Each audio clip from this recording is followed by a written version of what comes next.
1960களில் மிகச்சிறந்த திரைப்படைப்புகளை தந்த இயக்குனர் பீம்சிங்கின் நூற்றாண்டு சிறப்புற கொண்டாடப்படுகிறது. பாவரிசை படங்களால் புகழ்பெற்ற பீம்சிங் திரை வாழ்க்கையை சற்றே திரும்பி பார்க்கலாம். 1961ஆம் ஆண்டு நடிகர் திலகம் சிவாஜி கணேசன் நடிப்பில் வெளியான 3 படங்கள் பெரும் வெற்றியை பெற்றன. பாசமலர், பாவ மன்னிப்பு, பாலும் பழமும் என்ற இந்த 3 படங்களையும் இயக்கியிருந்தவர் நடிகர் திலகத்தால் பீம்பாய் என செல்லமாக அழைக்கப்பட்ட பீம்சிங். குடும்ப உறவுகளை மையப்படுத்தி இவர் உருவாக்கியிருந்த பாத்திரங்களாகவே மாறியிருந்தனர் சிவாஜி கணேசன், ஜெமினி கணேசன், சாவித்ரி போன்ற திரைக்கலைஞர்கள். இப்பாத்திரங்களை தங்களோடு பொருத்தி பார்த்த தமிழ் திரை ரசிகர்கள் இப்படங்களை மாபெரும் வெற்றி பெறச் செய்தனர்.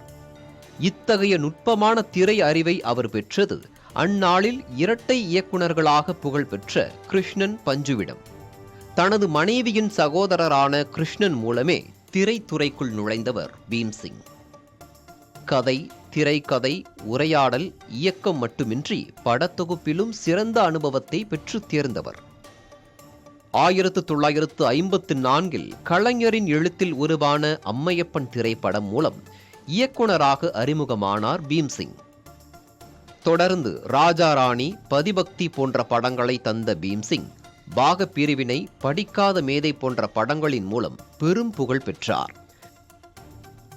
இந்நாளில் தமிழ் திரையுலக ஆளுமைகளில் முக்கியமானவராக விளங்கும் கமல்ஹாசன் குழந்தை நட்சத்திரமாக அறிமுகமான களத்தூர் கண்ணம்மா பீம்சிங்கின் படைப்பே.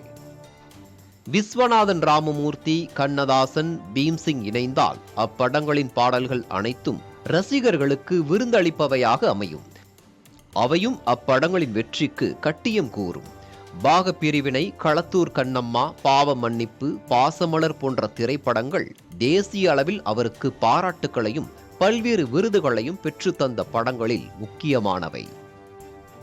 தமிழில் கலைஞர், முரசொலிமாறன், ஆரூர் தாஸ் போன்ற புகழ்மிக்கவர்களுடன் இணைந்து பணியாற்றிய பீம்சிங் தமிழ் புதின உலகில் முத்திரை பதித்த ஜெயகாந்தனின் சில நேரங்களில் சில மனிதர்களையும் ஒரு நடிகை நாடகம் பார்க்கிறாளையும் திரைமொழிக்கு கொண்டு வந்தார். ராஜபுத்திர வம்சத்தைச் சேர்ந்த பீம்சிங்கின் புதல்வர்தான் புகழ்பெற்ற படத்தொகுப்பாளரும் இயக்குனருமான பி லெனின். பாரதி ராஜாவின் கண்களாக விளங்கிய பி கண்ணனும் பீம்சிங்கின் புதல்வரே. பீம்சிங்கின் படங்கள் வெறும் திரையிடலுக்கானவை மட்டுமல்ல, உறவுகளையும் உரிமைகளையும் பேணி காக்க எடுத்துரைக்கப்பட்ட பாடங்கள்.